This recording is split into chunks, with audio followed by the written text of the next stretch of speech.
The MacGregor Method is named after Archibald MacGregor, who was an 18th century broadsword master who gave lectures on the art of defense.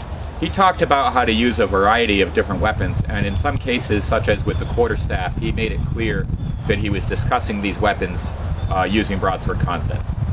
Now, that doesn't mean he actually created the MacGregor Method. That's our own system. We just named it in honor of him because he was talking about weapons in a similar way. So we're going to look at some of the core exercises of the MacGregor Method, but the preparatory exercises that lead up to this can all be found in the book Enclose and Command. The first thing that you need to know is something we call the shield. That's a defensive movement that you make if you're suddenly attacked, whether or not you have a weapon.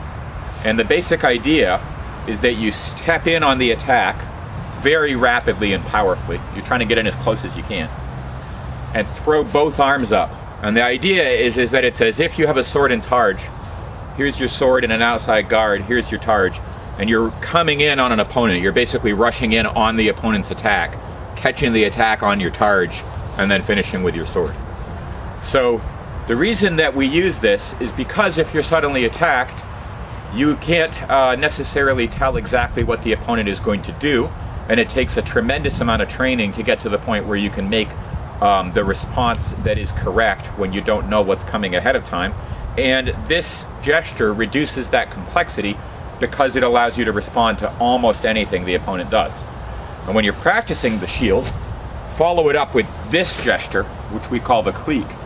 In real life, that refers to grabbing the back of the opponent's head and throwing them to the ground. And repeat that gesture many, many times. And that will prepare you for some of the other things that you're going to see. We're going to skip on from there, however, to a series of 3 exercises, which are the strike and fly out exercise, the combination exercise, and the enclose and command exercise. And in each of these, you're going to see some use of the shield, especially in the combination exercise and the enclose and command exercise. And so when you see that the antagonist is making an attack, and the protagonist responds by throwing both arms, including the stick, up like this, that's why. It's so that you can block the opponent's attack regardless of what the opponent may be doing.